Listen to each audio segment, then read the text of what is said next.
the only thing I can remember about Wimbledon was when I think Joe Kinnear was your manager in the 90s, wasn't he? Roy Kinnear, not Roy Kinnear, Joe Kinnear. Joe Kinnear, yeah. Joe Kinnear, yeah, sadly Yeah, passed on now, yeah. I remember the late 90s Joe Kinnear, and there was the Wimbledon. They actually did quite well in the Premiership at that time. But I have to say, you mentioned all the the times there about the football authorities. I'm amazed how knowing the FA and knowing all the football authorities in England and Britain in general, let's say like the bit of rivalry between Scotland and with Celtic and Rangers and stuff like that, that the football authorities would allow something like this to happen. You said, I think the coaches said the best interests of football in That's the what they movement. said. That's what I mean. I find that unbelievable, given how No, tribal in Britain football yeah, is. I mean, if it wouldn't happen to any other, maybe it's because Wimbledon picked on the small boys. Like this wouldn't happen to Chelsea, Arsenal, even Palace. I never, say never. this wouldn't be on the radar, and if it was, be shut down completely. You wouldn't even, Yeah, as you said yourself, a discussion in the pub wouldn't leave the pub. There'd probably be a fight. But it's amazing that this something like this happened to a club. I mean, it's outrageous. I think. I know it's a long time ago, but it's still outrageous. yeah, 2002. I mean, obviously Wimbledon fans felt the same. I mean, there was protest, there was disgust, but what could they do? I can't remember who was on the FA Commission, but I think one of them was a lawyer, and one probably was an accountant, and one was a football guy who was probably the one who voted against it. But you see that the business, the owners pleaded that the club was bust, the attendances were down. The attendances were down because nobody wanted to travel to Sellers Park. Yeah. Because I don't know if you know, traveling across London isn't easy. Oh yeah. There's no direct train line from Wimbledon to Crystal Palace. You have to get a couple of buses. It's not on a Saturday afternoon. It's not the easiest job in the world. But Wimbledon didn't want to share. Like who wants to ground share forever and a day? So the fans didn't want to. They needed the new ground. There were options in Wimbledon at the time, but Merton Council at that time weren't being particularly helpful, which they have been helpful since. Although Boris Johnson wasn't very helpful for a while. But we won't go to him, Mike. Mike, just because of time, just can I talk to you about the FA Cup win in '88? I think it was against Liverpool one. There was Laurie Sanchez. No, Laurie Sanchez scored a goal. Sanchez, yeah, the goal from the free kick and the header, wasn't it? I still remind Liverpool supporters about that whenever I meet them. The famous line that obviously it was 88 was the year I was born, but I think it's John Motson, the crazy gang have beaten the Culture Club, something like that. I mean, that name sort of stuck, but there were hard men in that team, to be fair, wasn't this? Well, sorry, Mike, before we went to that question. Noel is such a young fella, he doesn't remember. Noel, back in the 70s and 80s, it was good players, but hard men as well. So that was part of it. Oh, you have to get GBH to get a yellow card, like. They were tough. Yeah, I mean, in the tunnel before they went on the pitch, I think Vinnie Jones was winding some of them up, and he crunched one of the Liverpool players within the first few seconds. How he didn't get sent off, I don't know, but that's just how they were. If you go back and look at some of the tackles on George Best and what have you in the 70s, and those sort of things, they were hard men, and the pitches were just like mud baths. One of my first games was watching Wimbledon against Leeds in the FA Cup, and because Wimbledon had drawn with Leeds at the Ellen Road, they were out to get them, and they actually played, and within a minute they had one of the Wimbledon players by the corner flag and three Leeds players, Billy Bremner, Johnny Giles, your old friend, and another guy were kicking 6 bells out of Dave Bassett. And the referee just sort of did nothing and left it for a while and then stopped them. No yellow cards, nothing. That's how it was in those days. It was a proper man's game. Of course, now it wouldn't be allowed, but the 88 Cup final was a big upset because Liverpool had won the league already, and they'd been in Europe and everything. And Wimbledon were on a shoestring budget. The way Dave Bassett had been the manager before Bobby Gould there, and just got them together. He used to do pre-season. They used to go to army camps, and just it was all team spirit, team morale, and they were all about each other. So that's just just the way they played. Yeah, Mike, I have a question.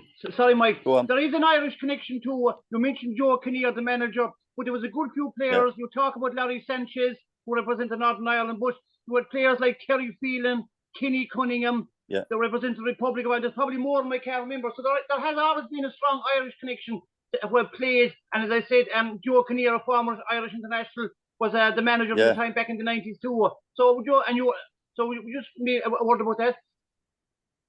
Well, yeah, there's always been a few Irish players there. Probably because South Wimbledon, there's quite a big Irish community around that area. Clapham and Wimbledon, although Wimbledon, everyone thinks of tennis when they think of Wimbledon. But there was quite an Irish community, and we, my family moved to England. My mum and dad moved to England from County Clare in the 50s. And my dad loved a bit of football. He used to take me to Chelsea and everything. But Wimbledon were a family club.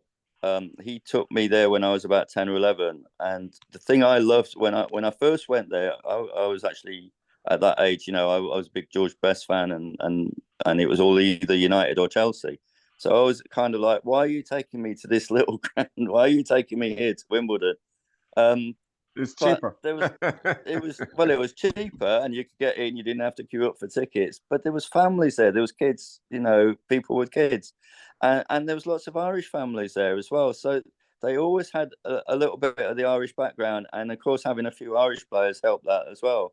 So there always was a link in it. And then, of course, the rumor about going to Dublin, which would have been great. We'd have loved that. But it was damn sight easier to get there than to go to Milton Keynes. But sadly, that never happened. They never would have allowed it. But hey, Mike, it was a nice idea. Yeah, Mike. We've only about 5 minutes left now before we cut off. So just the future. Can you tell us what division you're in now, and in just the future, looking forward, what are your hopes, or how you're thinking they're going to progress? Well, the thing about Wimbledon is AFC is that as it's owned by fans, we don't have massive finances. We don't have we don't have Arab businessmen coming in, dropping hundreds of millions of pounds in. So anything that happens has to be sort of put together by the Wimbledon Trust. And they're on a kind of a shoestring budget. They're on one of the lowest budgets in the Football League, in the professional leagues. But they seem to make it work, and they're still going. And like I say, I think we're nearly paid off for this new ground. But we were in League One for a couple of years, which is like the third tier. Yeah. You've got the Premier, the Championship, League One, League Two. So, but a few years ago we got relegated. Last year we did really well. We came up to the playoffs for a while. It's like any club. It's a struggle to survive because the money isn't there, and when you get down to that level, not like it is in the Premier League. We did well in the cup, but we ended up finishing 10th, I think, last year, something like that, maybe 8th, just outside the playoffs. So hopefully, we've got a good manager. They've got a good few players, but some good young lads. But hopefully we can get into the playoffs this year and get back into League One, and who knows from there. But I can't see us making it to the Premiership or back to the giddy heights that we once were there, because these days, as you know, it's all about the money, and unless you've got massive money, it's very difficult to get there. Although, having said that, Luton got there a few years ago, and I remember going to see Wimbledon play Luton in the qualifiers to get back into the Football League, and Luton nearly went bust 6 or 7 years ago. So can happen. You just never know. So that's why we love football. That's why we love sport, because it's unpredictable, isn't it? So we don't know what's going to happen, but all we can do is hope for the best. Yeah, Noah, have you a final question? Noah, we've just under 3 minutes left. I suppose just for a final question, I suppose, I don't know if you saw it there, Mike, but I think clubs down low division depend a lot on the FA Cup, a big draw.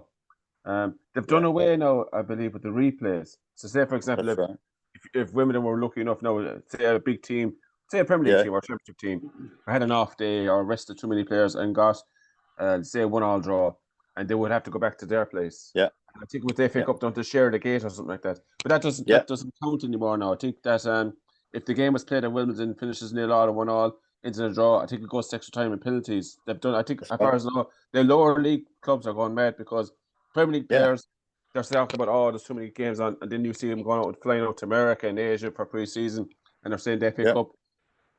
Just a final word on that, how much, say if Wimbledon got good draws, if you they pick up, that can get you through. Well, like I said, one of the first games I saw, or many years ago, was when Wimbledon played Leeds United. But that was after a replay because we got drawn to play. We beat Burnley, who are in the first division, by 1-0, and then we got drawn to play Leeds United at Elland Road, which was a big draw for Wimbledon at the time. They were amateur, so they had a full house at Elland Road. Dickie Guy saved a penalty from Peter Lorimer. And it was all big news. And then they had a replay, which, because the Plough Lane ground was so shabby, they played at Sellers Park, 47,000 people, massive receipts, and that helped the club move on. Though that money, gate money at that time, helped Wimbledon survive. They probably would never have gone to be professional, but for that replay at that time. So I'm just quoting that one instance for Wimbledon. Lots of other non-league clubs and lower league clubs are the same. They get massive. Imagine getting drawn to play against Manchester United and sharing the receipts. It's a massive thing, for small league clubs. So that's why they're all against it. But I imagine the big boys will win out. Yeah. Okay.